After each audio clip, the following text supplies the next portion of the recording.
ibu-ibu yang apa ya, sebenarnya jadi tour guide di mana di pandemi ini ya, bener-bener pariwisata kita kan bener-bener anjlok seanjlok-anjloknya. Gimana mau berpariwisata, gimana mau dapat penghasilan, orang keluar rumah aja nggak boleh gitu. Jadi film Kejar Mimpi ini buat mimpi untuk seorang tour guide gitu ya, bisa jadi kenyataan di mana namanya kita punya cita-cita itu nggak, sepertinya cita-cita itu nggak ada batasnya.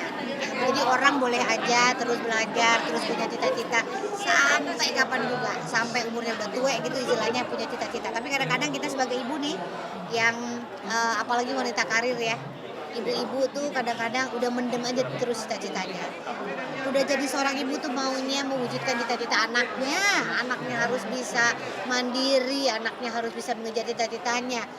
Ditanya apa mau ibunya, apa mau cita-citanya, nggak usah deh, nggak perlu ada cita-cita, yang penting keluarga aku baik, nggak perlu ada cita-cita, yang penting anakku berhasil gitu. Jadi film Kejar Mimpi ini sepertinya diperuntukkan untuk para ibu atau para perempuan yang lupa untuk mengejar cita-citanya karena terlalu legowo untuk selalu mengejar cita-cita keluarganya dan untuk anak-anaknya. Dan sebenarnya ibu tuh bukan yang jadi aduh ya ampun gitu menyesal gitu kenapa cita-citaku nggak bisa setinggi langit, enggak, justru nggak kepikiran punya cita-cita lagi saking udah ngurus rumah tangga. Bener nggak, mana nih para buat ibu-ibu ya yang ya kan gitu. Jadi boro-boro ngejar cita-cita, pokoknya untuk rumah tangganya udah happy gitu, anaknya sehat udah happy gitu. Ya. Tora Sudiro udah beberapa kali main film. Michelle Judith juga udah beberapa kali, udah berapa kali. Cuma memang scene yang jumlahnya banyak bertemu mereka baru sekarang. Itu biasanya cuma 1 scene atau 2 scene, 3 scene ketemu sama Tora, ketemu sama Michelle. Tapi scene yang banyak ini baru sekali. Dan seru banget.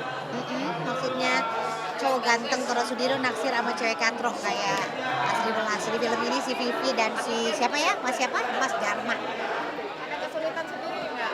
Nah, Ini karakter lu di sini. iya, karakter sebenarnya kalau karakter enggak ya, maksudnya alhamdulillah enggak kesulitan. Kesulitannya mungkin saya nggak pernah punya anak perempuan, belum punya anak perempuan. Anak saya laki-laki semua. Jadi bicara dari hati ke hati sama Michelle Judith belum pernah aku rasakan sebelumnya karena anakku laki-laki semua, nggak pernah gitu. Jadi kesulitannya adalah gimana ya punya anak perempuan, aduh gimana ya ngebayanginnya gitu. Jadi karena nggak pernah sharing sama anak perempuan, sharingnya game sama anak cowok kan gitu, anakku cowok semua. Jadi itu tuh kesulitannya.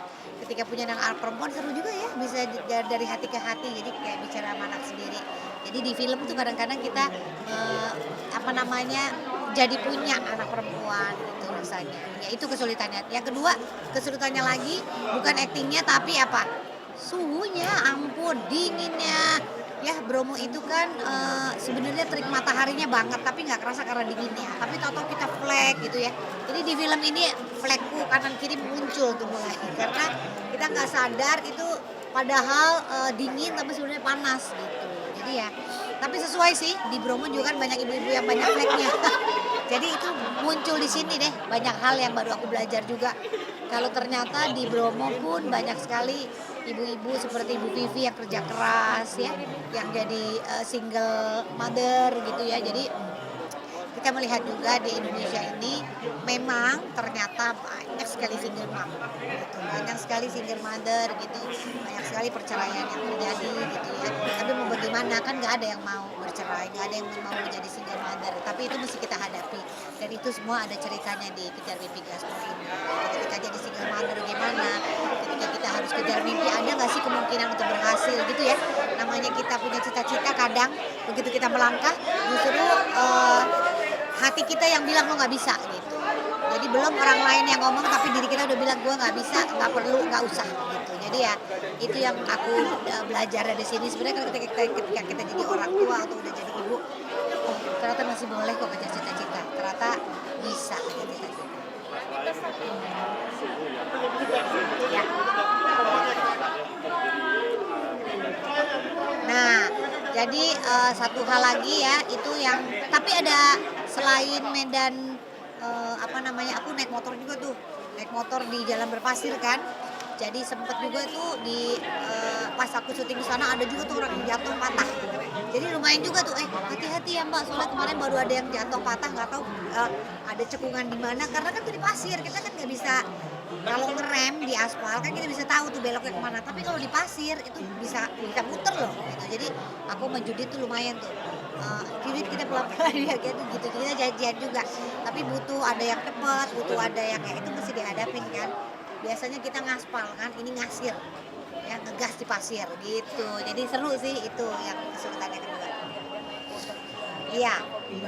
Nah ya kebetulan saya anak jalanan ya, jadi naik motor tuh udah apa namanya udah biasa ya. Tapi itu tadi ngasir atau ngegas di pasir kan lumayan gak biasa. Jadi ya itu yang bikin aku jadi apa namanya sesuatu yang baru gitu. Nah sempet juga tuh di apa namanya di waktu libur ada nggak libur sih setengah hari libur aku sama Tora sempet kita latihan dulu gitu untuk kita apa jalan di pasir kan gitu bahayanya apanya karena kan kalau kita nggak latihan sama si apa namanya Michelle juga kita latihan dulu sebelum kita syuting supaya tahu medannya kayak apa jatuh juga ada apa gitu tapi ya nggak apa-apa masih bisa nggak kenapa-napa gitu karena kan di filmnya kita nggak boleh pakai pelindung apapun karena kan ceritanya orang Bromo jadi udah biasa ngegas di pasir Pasti kalau di dunia nyata kan anak cowok semua. Jadi Anak cowok pengen punya anak cewek nggak? iya aku pengen juga anak cewek sih cuma yang lahirin biar suami saya Apa udah stop atau tutup? udahlah sudah cukup lah kayaknya aku cowok semua nanti kan punya mantu cewek juga gitu jadi ya di film nih jadi seru jadi berasa punya anak cewek Stop toko dari suami atau memang dari mbaknya sendiri nih? apa Stop toko. stop enggak saya enggak stop toko masih buka aja dia sih cuma ya udah umur segini kayaknya udah lah ya gitu tapi terserah Tuhan terserah Allah mau kasih kayak apa tiba-tiba saya hamil lagi ya kan nggak tahu juga pokoknya bismillah aja jalanin hidup belum tutup tokonya masih buka terus ya oh iya Ibran ya nah Ibran kemarin habis sakit dia ya ampun ya habis Ibran itu sensitif sekali kemarin kita habis ke rumah sakit dia dirawat 5 hari ya dia ada jadi Ibran itu ada bakteri jadi dia tuh di kaki bawahnya aja gatel tapi terus ke kaki terus ke tangan jadi seluruhnya tuh kayak gatel-gatel seperti kayak cacar air ya gitu berair gitu jadi terus sehingga mengakibatkan sampai ke lambung sampai akhirnya dia nggak bisa makan 2 hari jadi aku mesti ke rumah sakit akhirnya kita dirawat terus ya ternyata dia tuh memang sensitif yang berlebihan ya gitu. Jadi kalau memang lagi drop nggak boleh kena penyakit apapun jadi kena gatal sedikit langsung duduk sebadan gatal gitu loh jadi aduh ya aku memang sama Ibran ini mesti hati-hati ya tapi alhamdulillah udah sembuh udah pulang sekarang gitu dan alhamdulillah diterima sekolahnya alhamdulillah jadi kabarnya Mbak kan sempat ada iya sempat ada yang menolak iya itu betul seperti apa? kita ke 4 sekolah coba trial ini ya nggak bisa gitu juga ya ada juga yang menolak dengan belum tes gitu ya tapi alhamdulillah dia udah bisa sekolah dengan kurikulum yang sesuai dengan dia tapi memang ada shadow teacher yaitu tadi ya namanya ibu pengennya yang terbaik buat anaknya sekolah yang menerima dia apa adanya bener kan nah, jadi itu dia ya enggak ibunya yang down dianya belum ngerti apa-apa Tapi sempat kecewa Mbak, Siapa? begitu anak penolakan. ditolak ya sama gitu kan sekolah. kecewa ya namanya kan anak dengan berkebutuhan khusus ya itu kan kekhususan anak macam-macam itu bukan menurut Asri itu bukan kekurangan ya anak lahir dengan apa namanya kebutuhan khusus itu bukan kekurangan tapi kan itu memang apa ya yang diberikan sama Tuhan untuk kita nah kita sebagai orang tua yang dititipkan harus tahu bagaimana merawatnya bagaimana membuat dia berhasil di bidangnya jadi jangan lihat keterbatasannya gitu lihat tuh apa aku seneng banget lihat Mbak Dewi Yul ya Allah Tuhanku anaknya dengan dengan sukacita banyak sekali kebanggaan yang diberikan sama Tuhan untuk anaknya Mbak Dewi Yul ya aduh ya Tuhanku salut banget dan doanya seorang ibu tuh selalu dijabah Mbak Dewi Yul kan bilang anakku nih pasti akan membanggakan aku mudah-mudahan Ibran juga bisa begitu gitu jadi Mbak Dewi Yul tuh salah satu panutanku juga yang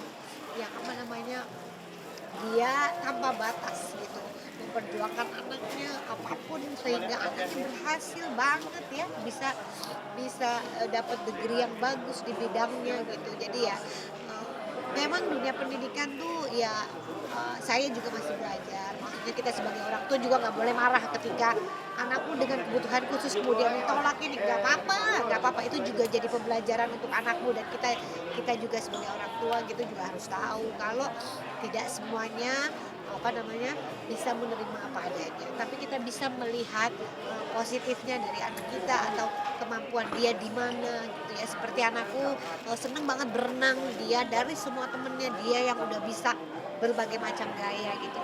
Terus juga eh, dia juga suka banget main piano, sampai sekarang udah tahu not-not gitu ya. Jadi kita mungkin orang tua yang tahu anaknya dengan berkebutuhan khusus, mudah-mudahan bisa dibukakan rezekinya, dibukakan juga peluang-peluang untuk anak kita untuk bisa juga punya potensi seperti anak-anak lain gitu. Jadi ibu nih yang jangan patah semangat, apapun yang yang kita hadapi udah pasti ada hadiah di depan sana untuk anak-anak kita yang selalu berjuang, dan mudah-mudahan dia bisa mampu berdiri di kakinya sendiri. Berarti tanda kutip ini pendidikan Indonesia masih berkurang atau gimana sih Mbak menurut Mbak sendiri? Maksudnya pendidikan di Indonesia maksudnya bukannya kurang, bukan, tapi memang kita tuh mesti tahu gitu sekolah mana yang menerima kekurangan atau kelebihan anak kita gitu. Jadi nggak semua sekolah bisa menerima seperti apa anakku gitu atau anak-anak yang lain. Buset, anak tuh bergetar begini ya, masuk tuh pasti getarannya ya. Aman ya. Maksudnya iya, berantemnya aman ya gitu. Jadi nggak semua sekolah bisa menerima itu tadi ya gitu ya. Kan gak usah ngomong kelebihan, kalau kelebihan udah pastilah dilihat orang, maksudnya kekurangan, tapi jangan juga melihat itu sebagai kekurangan anak kita, tapi bagaimana kita coba tahu, oh iya anakku tuh pasnya di sini, jadi kalau nggak masuk di sini jangan dipaksain untuk masuk di sini. Oh apa, anakku hebat ini jangan, jadi tapi gimana kita bisa lihat potensi anak kita di tempat lain supaya dia juga bisa berpotensi di tempat lain. Kita juga sebagai orang tua jangan kekeh, aku nggak marah gitu aku ditolak. Iya bu, nggak ada tempat di sini nggak apa-apa. Oh iya makasih. Nah, dia mungkin anak saya di tempat yang lain nggak apa-apa. Gitu. Dari situ pun aku jadi orang tua belajar, anakku juga jadi belajar. Nah penyesuaian ya betul. Ya udah pasti pertama kali masuk sekolah dia itu kan memang mau tahu semuanya, dia sensitif banget tuh sama suara. Jadi begitu masuk sekolah dicari dulu suara mana yang nggak langsung masuk kelas. Jadi gurunya juga Ibran ini harus lihat surroundingnya dulu, jadi lihat dulu baru mau masuk kelas. Ya memang begitu. Dia cara belajarnya bukan duduk lihat gitu bukan, tapi dia justru lari-lari, kan ada nama anak yang auditori, dia dengan ada yang dia dengan beraktivitas, dia lari-lari tapi dia dengerin, ternyata dia hafal ayat-ayat. Iya, Ibran tuh kalau denger ayat-ayat Al-Quran hafalnya cepet, dia udah bisa ngaji, udah bisa ayat-ayat sholat gitu. Jadi dia didengerin aja, dia lari-lari tapi dia ternyata mendengarkan dan menghafal gitu. Jadi lain-lain anak-anak itu. Nah kita mesti sampaikan juga ke sekolahnya atau ke gurunya, Ibran juga pakainya kiri, tidak bisa kanan. Saya juga bilang, Bu jangan dilarang kalau dia apa-apa pakai kiri, biarin aja, karena kan otaknya anak-anak nggak tahu kanan atau kiri. Tapi kan balik lagi, ada bilang pakai kiri nggak ilo, ini kiri itu nggak namanya nggak sopan apa ya kan. Nah tapi kan anak tuh beda-beda, jadi kalau dia berkembangnya mau pakai kiri, otak kanan yang bekerja ya nggak apa-apa dong. Kreativitas tuh kan dari kiri kebanyakan, jadi saya nggak stop itu gitu. Jadi gimana anaknya berkembangnya aja. Kadang-kadang orang tuh suka pakai kiri, jangan, nggak bagus nggak. Padahal ketika anak pakai tangan kiri, otak kanan yang berkembang. Kalau kamu nyetop anak pakai tangan kiri, berarti otak kanan anakmu nggak berkembang loh. Lu bilang stop loh gitu. Jadi biarin aja kalau aku ya merasa gitu. Jadi keterbatasan anak tuh jangan jadi itu keterbatasan, tapi ketika dia terbatas di sini, mana ya kelebihan yang lain gitu. Nah itu tugasnya kita deh tuh, kita berani berbuat, kita berani tanggung jawab. Bagaimanapun anak kita ya itu tanggung jawab kita. Jadi apapun aku akan tanggung. Pokoknya guruku tuh Mbak Dewi Yul the best ya. Ya maksudnya ya sekarang anak-anaknya juga berhasil ya, walaupun nggak bisa bicara, nggak bisa Sanggar, tapi ya ampun di Amerika loh the best banget, itu udah contoh deh. Yang mendidik anak dengan cara yang berbeda mungkin cara seperti apa? Ya, mendidik anak dengan cara berbeda adalah bagaimana kita melihat potensinya gitu. Bagaimana kita melihat kekurangannya bukan kelebihannya. Jadi kekurangannya apa itu yang kita apa ya, bukan kita tutupin jadi itu sesuatu yang memalukan, bukan. Tapi kita mesti sadar juga, oh iya dia misalnya kurang di matematikanya, berarti kita kejar kemana yang dia nggak kurang gitu. Jangan maksa, lu mesti bagus matematika, semua yang jadi jagoan tuh di matematika, semua profesor tuh matematika, belum tentu juga, ada juga yang profesor di bidang lain gitu, ada juga ya kan gitu. Jadi jangan hanya konsentrasi di satu bidang, semua bidang sekarang di Indonesia tuh bisa jadi juara, gimana kita aja sebagai Asri, kan tadi sering ngomong perihal Mbak Yu. Udah sempet komunikasi nggak sih? Mbak Dewi Yul. Ke Mbak Dewi Yul Iya. perihal apa ya? Curhat gimana sih cara dirimu sukses, Iya. diriku sempet Iya, begitu. aku lihat aja. Ya kalau ketemu langsung belum pernah ya, karena sibuknya beda-beda gitu ya. Satu sibuknya nyanyi, saya sibuknya nggak jelas. Saya kan nggak jelas banget, tergantung callingan. Jadi aku lihat lewat apa namanya tayangan-tayangan, atau aku juga mendengar dari kita iya dokternya juga sama, dokter anaknya dulu kita sama gitu. Jadi apa yang dilakukan Mbak kebetulan juga kan kita anaknya juga beda kan, Mbak Dewi Yul kan memang tidak bisa mendengar anaknya ya gitu. Nah, anakku kan beda penglihatan gitu. Jadi sebenarnya solusinya atau masalahnya kita berbeda juga gitu. Jadi ya kita harus melihat apa ya. Aku kebetulan belum pernah tuker pikiran soal bagaimana, karena berbeda permasalahannya gitu kan. Dia tidak bisa mendengar tapi lihatnya bagus ya. Nah tapi kalau Ibran pendengarannya bagus tapi lihatnya kurang, sehingga apa yang aku pelajari beda sama Mbak Dewi Yul. Cuma bagaimana aku belajar dari Mbak Dewi Yul, bagaimana Mbak Dewi Yul membentuk anaknya sehingga menjadi percaya sama dirinya, bisa tinggal di luar negeri dengan bukan keterbatasan ya, dengan apa yang diberikan Tuhan seperti itu, tapi bisa berhasil seperti sekarang. Berarti hanya terinspirasi ya Mbak? Aku terinspirasi. Betul. Secara realnya belum komunikasi. Iya. Sempat berapa lama didampingi terus pas penyesuaian masuk sekolah? Banyak ya. Susah nggak ya penyesuaian? Iya, justru sekolahnya tidak membolehkan kita masuk. Trial tuh kita lihat cuma 2 kali, kemudian biarin Mbak Asri anaknya beradaptasi sendiri. Bagaimana dia bisa kemampuan untuk mandiri kan itu. Bagaimana dia kalau nggak hidup sama kita, dia bisa nggak menyelesaikan masalahnya kan itu. Ya sebetulnya kan itu. Kita jadi orang tua kan nggak selamanya hidup ya. Kalau dia kan harus bisa hidup. Kalau nggak ada kita bagaimana? Nah, itu yang pengen Asri didik supaya Ibran ini bisa berdikari dengan apa dia. Terkait mungkin udah mulai jualan di TikTok itu seperti apa sih? Oh iya. Mungkin boleh ceritain. Iya betul ya. Nah, aku penggiat UMKM ya sebenarnya. Jadi apa yang aku jual niatnya memang untuk UMKM satu Indonesia nantinya. Karena di platform satu itu tuh, di platform TikTok itu ya, terus terang memang UMKM-nya belum banyak gitu yang bisa menjadi pionir gitu. Nah maunya UMKM satu Indonesia bisa punya penghasilan yang banyak juga seperti produk-produk yang diciptakan oleh negara-negara lain gitu. Jadi maunya UMKM bisa jadi tuan rumah di negara sendiri dengan penjualan yang luar biasa dari volume atau live streamingnya TikTok ya. Ini boleh tayang TikTok. Ya. Oh moge. Enggak sih, motoran mah udah lama, cuma ini diajak sama anak-anak muda aja. Kebetulan aku pas ada waktu, pas ikutan. Aduh, enggak, aku pinjem aja.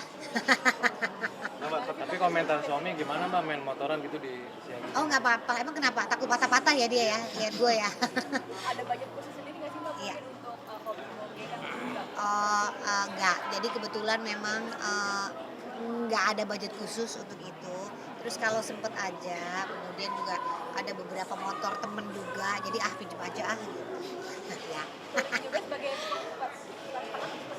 Iya benar, karena kan kadang-kadang ya ini urusanku banyak banget, ada yang soal UMKM, pelatihan batik lah, kemudian syuting, kemudian urus anak ada 3 ya. Jadi kadang-kadang kalau kita di jalan tuh rasanya kayak kayak apa namanya kayak hilang gitu semuanya. Jadi kayak kena angin apa gitu kayak aduh me time ya. Kalau mungkin cewek-cewek me time salon gue di jalan, anak jalanan. Pengen Ada touring gengnya kemana? sendiri? Apa? Ada gengnya sendiri? Gak ada geng, maksudnya tergantung teman-teman aja. Kadang sama Prisian Nasution, jadi kadang sama Poppy Sofia, kadang sama siapa lagi ya. Banyak deh pokoknya kalau lagi sempet aja. Mas Rik, ada kepengen touring kemana gitu? Ada paling jauh? Kalau touring paling jauh ya. Promo Ya aja ampun, enggak. Benar, salah satu yang paling jauh ya aku motoran di Bromo tuh, motoran. Gitu justru bukan sama cewek-cewek ya. Tapi nggak pernah sampai keluar kota jauh gitu karena memang belum pernah dan belum ada waktu. Jadi pas di sini aja kayak kemarin tuh ya, kemarin sama atlet-atlet sepak bola kita kemarin tuh gitu. Terus yang dekat-dekat aja. Mungkin Mbak melihat Hobi motor. Aku dari umur 11 tahun udah bisa motor kopling. Gue dari 11 tahun udah bisa motor kopling. Jadi ya karena bader banget ya zaman dulu ya jadi ya udah sampai sekarang masih suka. Nah, apa? bola di motor juga. Bola di motor. Buset, ngapain gue? Buset, enggak lah. Sayangannya apa Mbak? Gue suka banget RX King. Banget ada budget Berisik banget. kayak gini kan. Enggak, pokoknya itu kenapa aku suka RX King itu karena itu dia salah satu filmku ya di apa namanya salah satu film juga pakainya motornya itu. Gitu. Tapi semua motor suka. Vespa juga suka, semua motor suka. Nah kalau suami gimana Mbak? Kalau suami nggak suka naik motor, dia sukanya apa ya? Tapi dia mengizinkan karena kan dia sukanya basket tuh. Jadi kan kita tuh harus punya sesuatu yang bisa membuat kita rileks kan. Nah, gitu. Ada yang sukanya masak, ada yang sukanya. Nah, suamiku sukanya kalau rileks basketan, aku juga suka nemenin. Nah, aku sukanya motor. Nah, dia juga nggak apa-apa, asalkan gak jauh-jauh. Berarti sempat minta izin juga ya? Harus minta izin. Aku minta izin sama anakku sama suamiku. Boleh nggak mami motoran hari ini? Boleh. Ada kadang boleh nggak mami motoran? Nggak boleh. Nggak berangkat aku. Iya bahaya loh di jalan tuh kalau kita nggak ada izin nggak apa bahaya di jalan. Makanya nih ya cowok-cowok ya. Lo kalau mau motoran, lo ngomong sama bini lo dulu. Dapat permit dulu baru lo Tapi jalan. kalau dari suami ada kayak perlawanan dulu nggak sih atau memang langsung mulus izin? aja gitu. Oh nggak ada perlawanan dia. Alhamdulillah. Karena dia tahu gue kebanyakan kerja. Ya Allah ya. Mbak, terkait Apa trans mau ke Orlando kita? Lu tahu nggak? Udah. Nah itu bagaimana persiapan mau ke Amerika? Iya. Iya, salah satunya aku memang mau senang banget nih juga bingung juga nih mau ke Orlando ya karena memang ya lah jadi Zumba apa ya brand ambasadornya Zumba Indonesia di Orlando. Jadi seru banget mudah-mudahan Agustus ini kita berangkat nih sama timnya Trans TV sama timnya RCTI. Mana RCTI? Iya.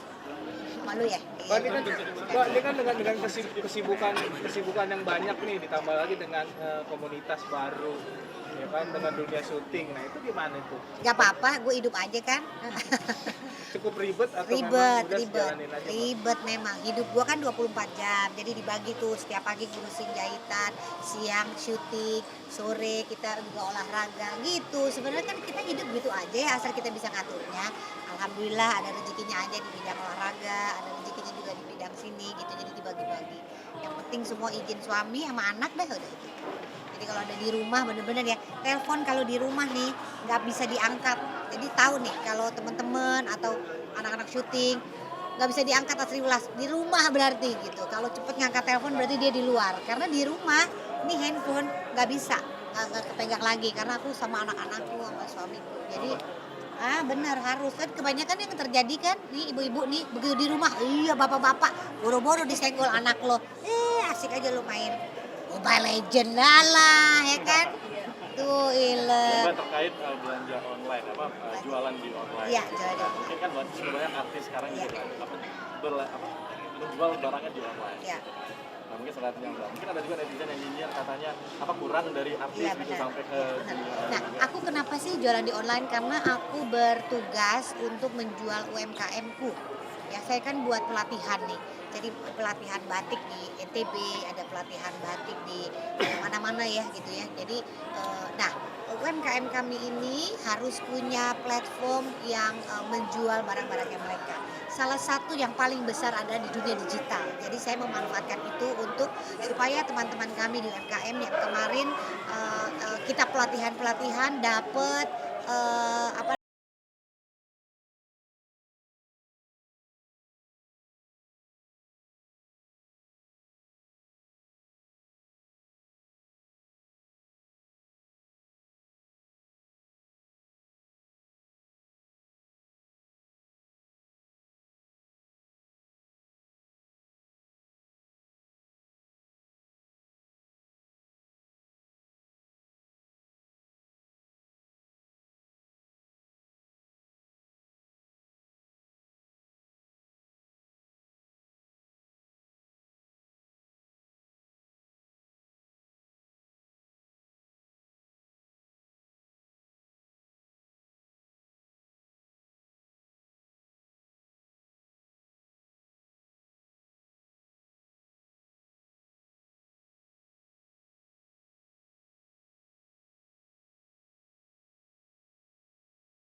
ini nanti insya Allah produk-produk lokal yang bisa masuk ya, otomatis itu juga akan di verified juga sama brandnya digital itu, tapi aku akan kerja keras supaya UMKM bisa jadi jualan. Dah. Oke. Promo dikit Terima Mas kasih. Rik, promo dikit. Iya, Kejar promo. mimpi guys, Promo dulu, promo dikit. film Mas Rik. Promo Oke ya. ya. Jangan lupa untuk 6 Juli ulang ya. Ya. Oke. Jangan lupa 6 Juli 2023 di semua bioskop kita nonton Kejar Mimpi Gaspol. Oke.